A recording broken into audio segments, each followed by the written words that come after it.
Assalamualaikum warahmatullahi wabarakatuh.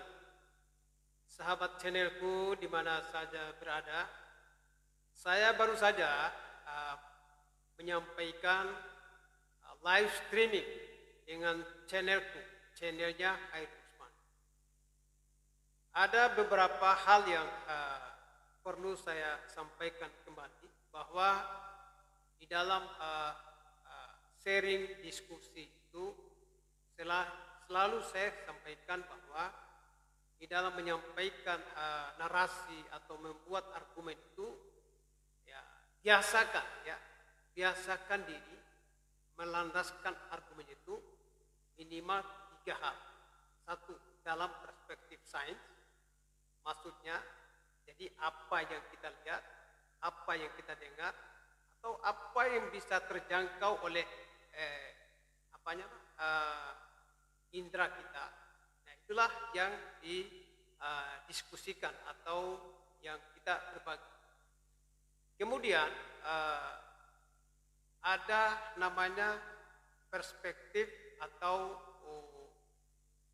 dalam sudut pandang filsafat.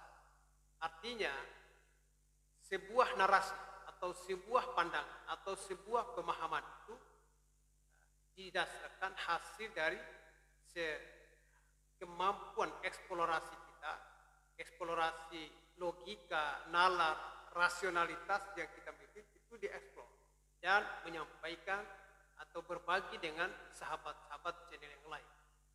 Nah, yang ketiga adalah narasi atau pandangan yang disampaikan itu dalam perspektif teologi. Artinya berdasarkan keyakinan atau agama yang diyakini oleh sahabat-sahabat channel, ya. Jadi biasakan itu berbagi itu tentu saja dengan selalu menjaga tidak menyerang, tidak menyakitkan atau menyudutkan apapun perbedaan pandangannya itu. Karena memang manusia itu berbeda, ya. Dan faktanya yang bergabung di channel itu adalah memang beraneka ragam, mulai dari latar belakang pendidikannya, mulai dari tidak tamat SD sampai profesor itu ada. Nah, kemudian juga yang menjadi sahabat channel itu adalah memang dari berbagai bangsa, berbagai negara dan berbagai macam sistem keyakinan atau kepercayaan. Dan semua fakta itu kita harus menghargainya satu sama lain. Oleh karena itu benar apa dikatakan di dalam panduan komunitas TikTok itu untuk selalu menjaga, saling menghargai, tidak membuat pernyataan yang menyakitkan atau menyerang satu sama lain, apapun perbedaannya. Ini harus digarisbawahi. Oleh karena itu saya ingin menyampaikan bahwa insya Allah dalam diskusi selanjutnya saya akan membawa apa dan mengapa disebut kitab suci, apa dan mengapa disebut kitab suci. Secara garis besar disebut kitab suci minimal itu, ini dalam pandangan saya, minimal itu memiliki empat. Satu, kitab suci itu harus bisa menjelaskan bahwa dirinya itu benar-benar suci, bahwa dia itu benar adanya, merupakan kalam Allah yang bersumber dari yang maha kuasa, yang bersumber dari yang memiliki alam semesta ini. Ya. Jadi itu harus bisa menjelaskan dirinya bahwa kitab suci itu benar adanya, merupakan kalam Allah. Yang kedua, kitab suci juga harus bisa menjelaskan bahwa tidak mengalami perubahan, selalu terjaga dari keasliannya. Oleh karena itu kitab suci itu memiliki bahasa asalnya, tidak berubah sepanjang zaman. Ya, seperti contoh Al-Quran, itu bahasa Arab. Ketika Quran itu ditulis dalam bahasa yang lain, maka tidak bisa disebut Al-Quran.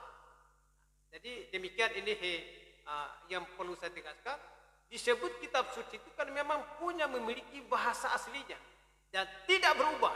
Yang berubah itu adalah terjemahan atau penafsirannya, pemahaman dari setiap yang meyakininya kitab suci itu. Yang ketiga, untuk layak disebut kitab suci. Kitab suci itu harus terbuka, ya, membuka diri bagi siapa saja yang meragukan akan kebenarannya, akan kesuciannya, terbuka. Nah, seperti di dalam Al-Quran itu, dia membuka diri. Kalau kalian itu meragukan tentang diriku, kata Al-Quran, ya silakan kamu berbuat sesuatu yang sepadan, yang serupa dengan Al-Quran itu sendiri. Nah, ini sebuah tantangan. Jadi harus ada tantangan terbuka, ya, terutama bagi siapa saja yang meragukan akan kebenaran atau kesucian sebuah kitab suci. Nah, seperti Al-Quran itu sangat terbuka.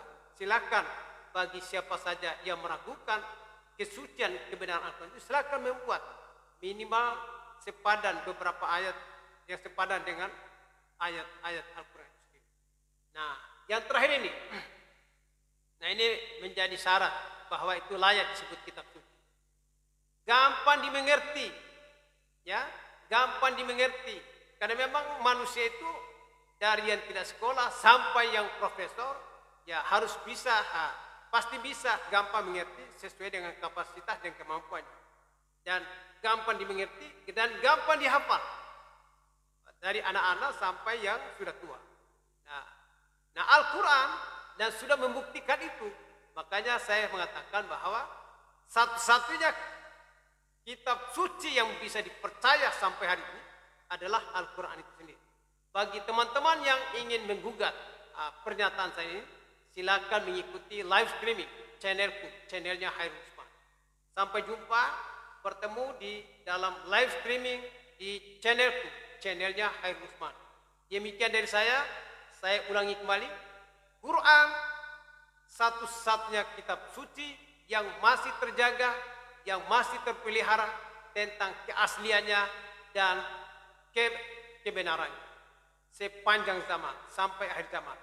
Anda meragukan, silakan bergabung, mengikuti live streaming channelku, channelnya Khairul Usman.